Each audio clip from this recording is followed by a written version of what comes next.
ಶಕುಂತಲೆ, ಅನಸೂಯೆ, ಪ್ರಿಯಂವದೆ ಹಾಗೂ ದುಷ್ಯಂತರು ಮಾತನಾಡುತ್ತಿರಬೇಕಾದರೆ ಹಿಂದಿನಿಂದ ಒಂದು ಕಾಡಾನೆಯು ಆಶ್ರಮಕ್ಕೆ ನುಗ್ಗಿರುವುದನ್ನು ಘೋಷಿಸುತ್ತಾರೆ.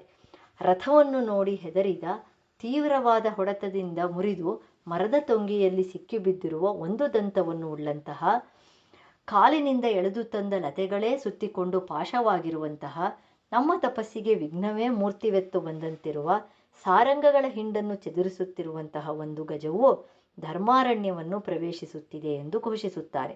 ಇದನ್ನು ಎಲ್ಲರೂ ಕಿವಿಗೊಟ್ಟು ಕೇಳಿ ಗಾಬರಿಯಾಗುತ್ತಾರೆ. ಆಗ ಅನಸೂಯೆಯು, ಆರ್ಯರೇ, ಅರಣ್ಯದಲ್ಲಿಯ ಈ ಘಟನೆಯಿಂದ ಗಾಬರಿಯಾಗಿದ್ದೇವೆ, ಗುಡಿಸಲಿಗೆ ಹೋಗಲು ನಮಗೆ ಅಪ್ಪಣೆ ಕೊಡಿ ಎಂದು ಕೇಳುತ್ತಾಳೆ. ಆಗ ರಾಜನು, ನೀವು ಹೊರಡಿ, ನಾನು ಕೂಡ ಆಶ್ರಮಕ್ಕೆ ತೊಂದರೆಯಾಗದಂತೆ ಮಾಡಲು ಪ್ರಯತ್ನಿಸುತ್ತೇನೆ ಎಂದು ಹೇಳುತ್ತಾರೆ.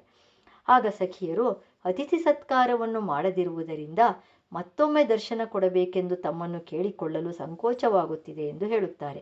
ಆಗ ರಾಜನು, ಹಾಗೆಲ್ಲ ಭಾವಿಸಬೇಡಿ, ನಿಮ್ಮ ದರ್ಶನದಿಂದಲೇ ನಾನು ಸತ್ಕರಿಸಲ್ಪಟ್ಟಿದ್ದೇನೆ ಎಂದು ಹೇಳುತ್ತಾನೆ.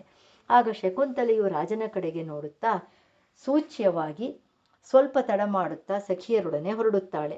ರಾಜನು, ನಗರಕ್ಕೆ ಹಿಂದಕ್ಕೆ ಹೋಗಲು ಉತ್ಸಾಹವೇ ಇಲ್ಲ, ಆದ್ದರಿಂದ ಹಿಂಬಾಲಿಸಿಕೊಂಡು ಬಂದವರೊಡನೆ ತಪೋವನದ ಹತ್ತಿರವೇ ಬಿಡಾರವನ್ನು ಹಾಕಿ ಉಳಿಯುತ್ತೇನೆ.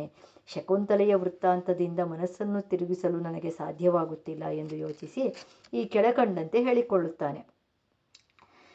ನನ್ನ ಮನಸ್ಸಾದರೋ ಎದುರುಗಾಳಿಯಿಂದ ಒಯ್ಯಲ್ಪಡುತ್ತಿರುವಂತಹ ಧ್ವಜದಂಡದ ರೇಷ್ಮೆಯ ಬಟ್ಟೆಯು ಒಯ್ಯುತ್ತಿರುವಂತೆ ನನ್ನ ಶರೀರವು ಮುಂದೆ ಹೋಗುತ್ತಿದ್ದರೂ ಈ ಕಾತುರವಾದ ಮನಸ್ಸು ಹಿಂದೆ ಓಡುತ್ತಿದೆ ಎಂದು ಹೇಳಿಕೊಂಡು ಹೊರಡುತ್ತಾನೆ.